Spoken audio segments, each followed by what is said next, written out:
Olá, minha conversa hoje é com o cineasta Josias Teófilo. Bom, Josias, muito obrigado pela sua participação aqui no nosso programa. Eu que agradeço pelo convite. Josias, eu não poderia deixar de começar essa entrevista falando sobre o seu avô, né, o Pedro Teófilo, de quem você emprestou o sobrenome, né? Porque você não tem o Teófilo no sobrenome. Queria que você falasse um pouco dele também, porque ele também foi cineasta, né?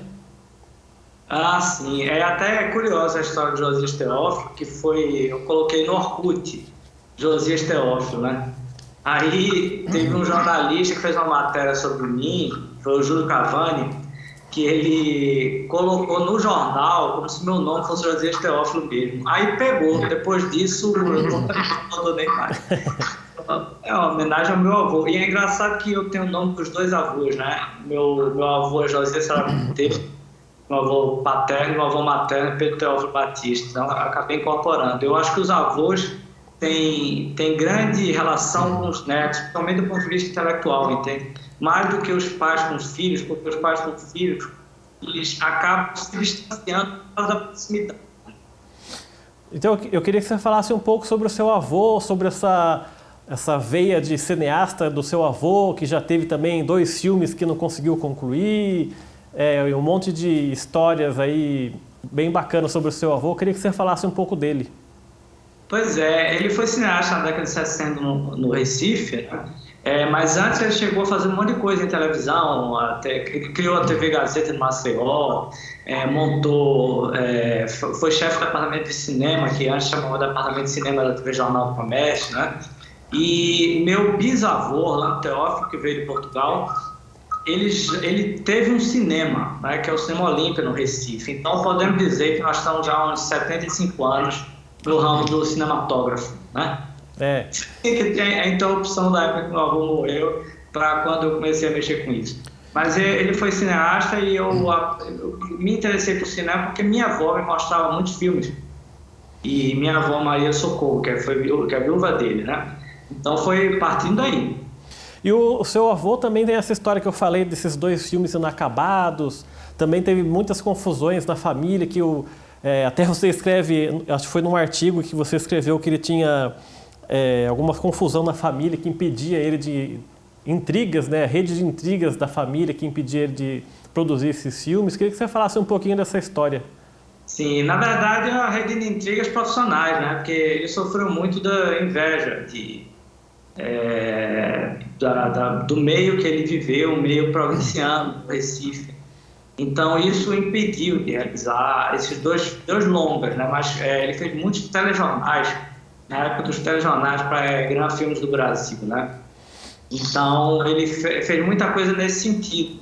E a minha história, ela é muito ligada ao do meu avô. Eu vim para resolver as coisas que ele deixou.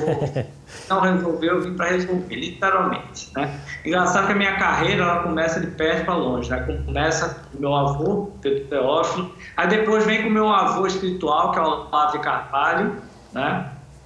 E eu vim do próximo para o distante, do familiar para a vida normal, né? Você chegou a conhecer seu avô, passou uma infância com seu avô? Fala um pouquinho disso. Ele me pegou no colo, né? Eu tinha 2 anos quando ele morreu, mas diziam que ele me acalmava, quando ele me pegava no colo, ele me acalmava. E ele brincava muito comigo, então eu sempre ouvi. Não, imagina, eu era criança e ouvia falar do meu avô. Então, uma vez que eu inventei uma história, eu lembro claramente de inventar isso, eu era muito novo, eu tinha 4, 5 anos. Inventei que meu avô apareceu para mim de noite, me levou para conversar e que eu quis chamar minha mãe para falar com ele. Ele disse: não faça isso não, você vai assustá-la.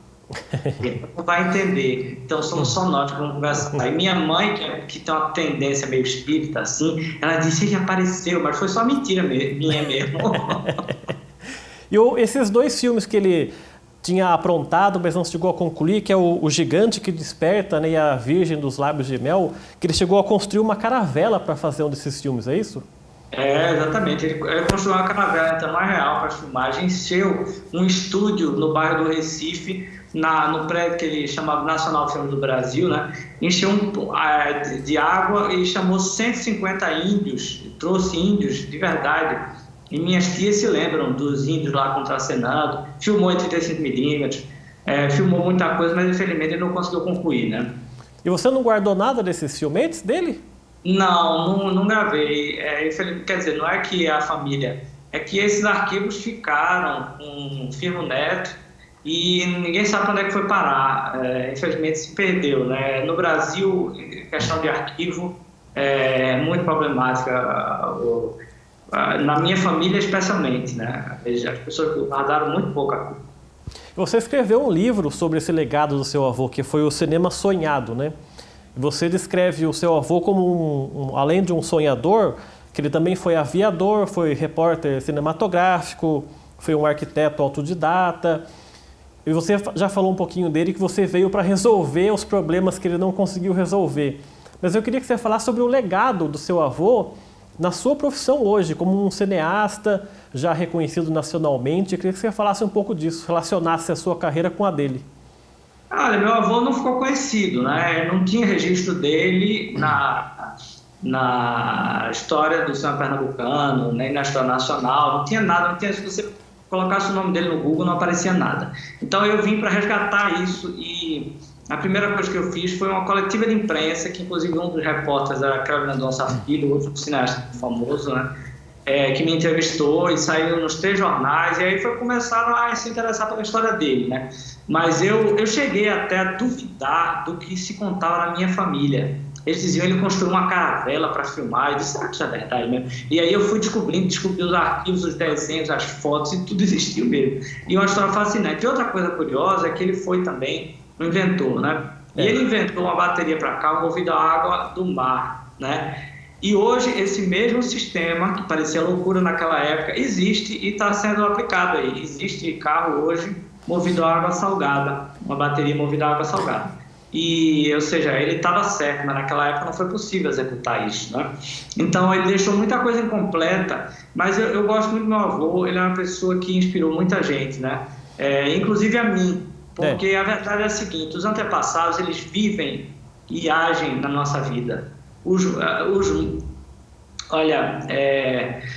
O passado, ele não passa, a verdade é essa. O passado, ele continua agindo na nossa vida, os antepassados também. Todos os antepassados, eles vivem e atuam na nossa vida. E as histórias deles são conflitantes, então isso tudo são influências conflitantes na nossa vida, no nosso inconsciente, que a gente tem que resolver. A nossa vida é resolver isso. E eu tratei de resolver mesmo, eu tratei de pegar a história, né? Porque eu notei o seguinte, uma coisa curiosa, as pessoas, meu avô teve 7 filhos, né?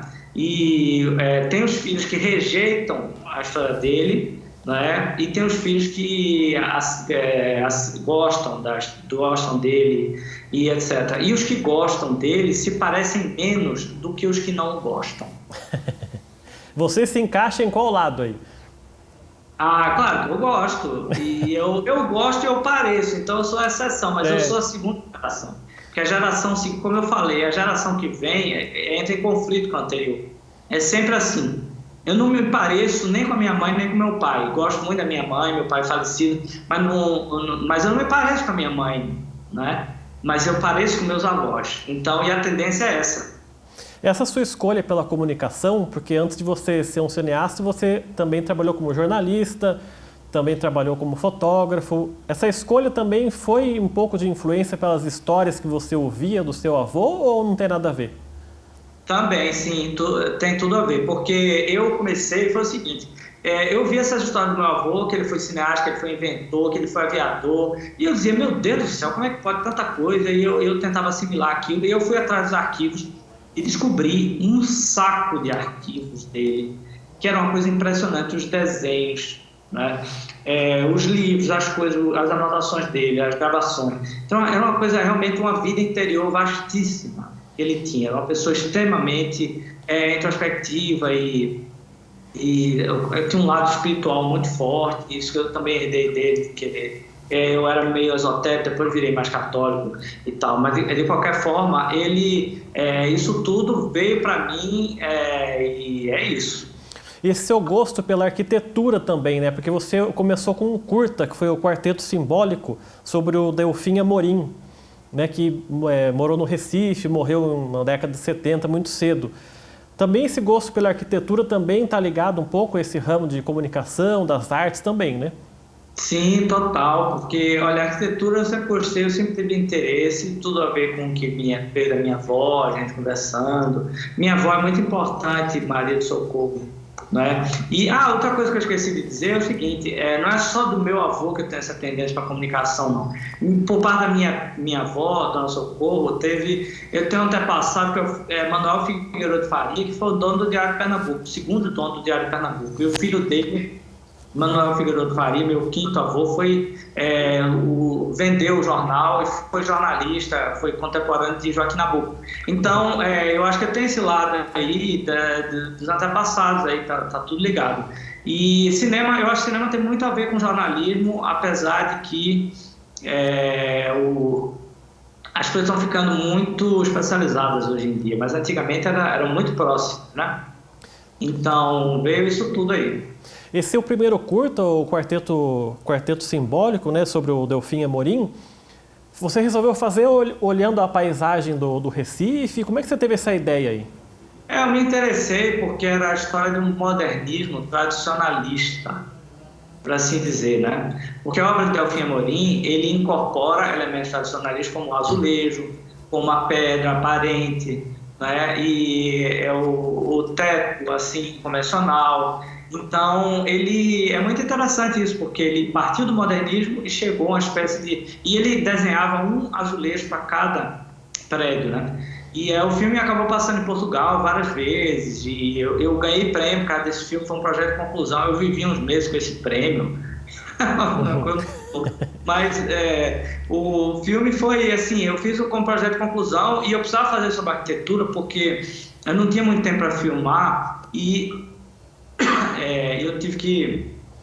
Eu gostava de filmar os prédios, porque os prédios estão lá parados, entendeu? Então, isso é muito voice-off, imagem de arquivo. Foi uma história simples, mas que até hoje eu gosto desse curta. E quem me emprestou a câmera para fazer o curta foi Cléber Mendonça Filho. E foi até curiosa a história, porque isso foi em 2010, né? O Cléber teve uma época que ele inventou de andar de bicicleta com a esposa dele.